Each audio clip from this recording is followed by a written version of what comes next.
કડીના ડરણ ગામમાં પૂર્વ ધારાસભ્ય બળદેવજી ઠાકોરે ભાજપ સરકાર પર આકરા પ્રહાર કર્યા। તેમણે આક્ષેપ કર્યો કે સરકારી કચેરીઓમાં પૈસા વગર કામ નથી થતા। લેન્ડ ગ્રેબિંગ કાયદાનો ખેડૂતો વિરોધ દુરુપયોગ થઈ રહ્યો છે। નંદાસણમાં ભાજપના જ હોદ્દેદારો ગાયોને કતલખાને મોકલતા હોવાનો સનસનીખેજ આરોપ પણ લગાવ્યો। આ સાથે નીતિન પટેલને ભાજપે હાંસિયામાં ધકેલ્યાનો કટાક્ષ કરી તેમણે કોંગ્રેસના ઉમેદવારોને જંગી બહુમતીથી જીતાડવા હાકલ કરી। બે વિચારધારા ચાલે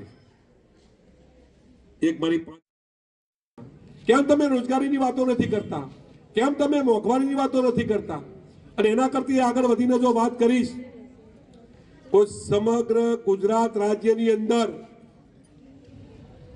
कांग्रेसना शासन वखत 23 वर्ष पहला आ राज्यनी अंदर कर्मचारीनी संख्या केटली हती प्रहलादभाई?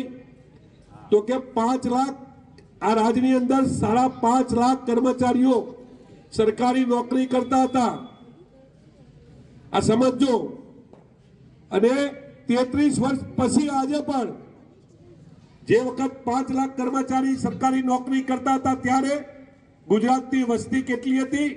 तो के 3 થી 3.5 करोड़ हती। 30 वर्ष पछी आजे गुजरातनी वस्ती 7 करोड़े पहोंचवा आवी। 7 करोड़नी जग्याए कर्मचारीओ केटला होवा जोईए?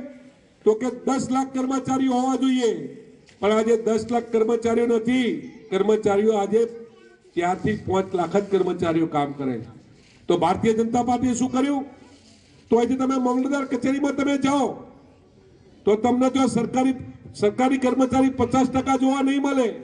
50% कर्मचारी क्या जोवा मळशे?